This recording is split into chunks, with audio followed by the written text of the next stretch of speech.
Welcome to the chill chef. இன்னைக்கு Sunday special காரசாரமான நாட்டுக்கோழி கறி. வாங்க செய்ய தொடங்கலாம். இப்போ அடுப்பு ஹீட் ஆகிடுச்சு. இப்போ நாங்கள் மசாலா ப்ரிப்பரேஷனுக்காக எடுத்திருக்க சாமானை மிக்ஸ் பண்ணிக்கலாம். இப்போ நான் பட்டை 2 துண்டு சேர்க்க போகிறேன். சேர்த்தாச்சு. அடுப்பு லோ ஃப்ளேம்லேயே இருக்கட்டும்.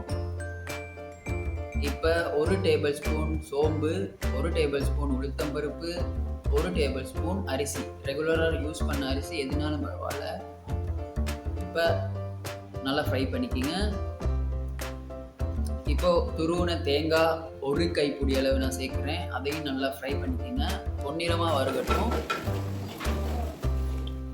இப்போ அதை எடுத்து வச்சு ஆற வச்சிடலாம்.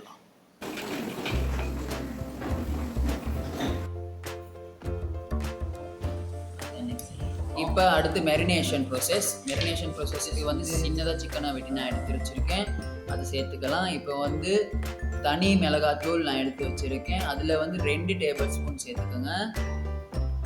அடுத்ததாக 2 டேபிள் ஸ்பூன் மல்லி எடுத்து வச்சுருக்கேன். அதையும் சேர்த்துக்கலாம். இப்போ மிளகு எடுத்து வச்சுருக்கேன். நான் 1 டேபிள் ஸ்பூன் மாதிரி தான் எடுத்து வச்சுருக்கேன். உங்களுக்கு காரமாக தேவைன்னா இன்னும் கொஞ்சம் சேர்த்துக்கலாம். இதுவே போதுமா இருக்கும். இப்போ தயிர் ஒரு 50 ml, அதையும் சேர்த்துக்கலாம். இப்போ லெமன் நான் ஸ்லைஸ் பண்ணி 2 துண்டு எடுத்து வச்சுருக்கேன். அதை நல்லா புழிஞ்சிக்கோங்க. இப்போ உப்பு 1 ஸ்பூன் 2 டேபிள் ஸ்பூனுக்கு நான் சேர்த்துருக்கேன். அதையும் சேர்த்துக்கோங்க. பார்த்துக்கிட்டு பிறகு சேர்த்துக்கலாம். இப்போ இது எல்லாத்தையும் நல்லா மிக்ஸ் பண்ணி எடுத்துக்கலாம். மிக்ஸ் பண்ணி மேரினேஷனுக்கு வச்சிடலாம். இப்போ செய்ய தொடங்கலாம். ஸ்டவ் ஆன் பண்ணிட்டு சட்டி ஏற்றியாச்சு. இப்போ ஆயில் சேர்த்துக்கலாம். இப்போ கோகோனட் ஆயில் தான் நான் சேர்க்கிறேன். ஒரு 50 ml மாதிரி சேர்த்துக்குங்க. இப்போ கருவேப்பட்டையும் ஏலக்காய் ஒரு 4 அதையும் சேர்த்துக்குங்க. கொஞ்சம் நல்லா பொரியட்டும். பொரிஞ்சதுக்கு பிறகு இப்போ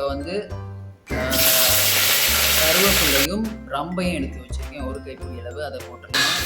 அடுத்ததாக 4 பச்சை மிளகாய் எடுத்து வச்சுருக்கேன். 4 to 5 அதை போட்டுக்கலாம். அடுத்தது இஞ்சி பூண்டு விழுது 2 டேபிள் ஸ்பூன், அதையும் போட்டுடலாம்.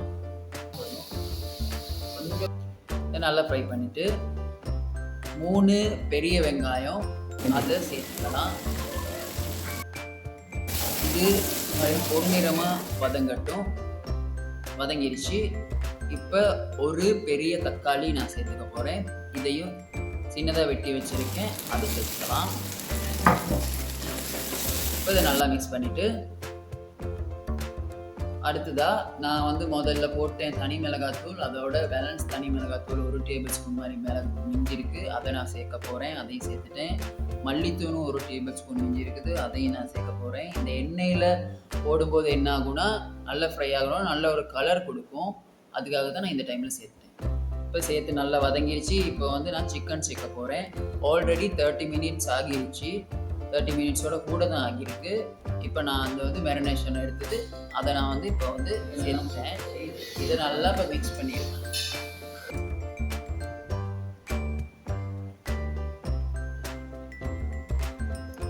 சிக்கன் நல்லா சின்னதாக வெட்டிக்கிட்டிங்கன்னா உங்களுக்கு ஈஸியாக இருக்கும்.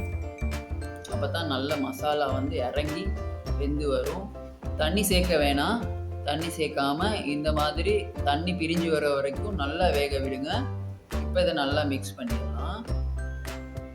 இப்போ ஒரு 50% வெந்துடுச்சு. இந்த டைமில் நான் தண்ணி சேர்க்க போகிறேன். இப்போ நான் தண்ணி மூழ்கிற அளவு ஊற்றுறேன். சிக்கன் மூழ்கிற அளவு நல்லா வேகணும். அதுக்காக தான். இப்போ இந்த டைமில் நாங்கள் சேர்க்க போகிறது அரைச்சி வச்ச மசாலா. இந்த மசாலாவை கொட்டி நல்லா மிக்ஸ் பண்ணிவிடுங்க.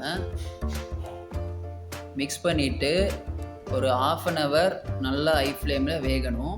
இப்போ பார்த்தீங்கன்னா நல்லாவே வெந்துருச்சு. ஸ்டவ்வை ஆஃப் பண்ணிவிட்டு கொத்தமல்லி தழையை தூவி இறக்கிடலாம். இப்போ பார்த்தீங்கன்னா ஃப்ரெண்ட்ஸ், காரசாரமான நாட்டுக்கோழி கறி ரெடி. இந்த சேனல் பிடிச்சிருந்தா சப்ஸ்கிரைப் பண்ணுங்கள்.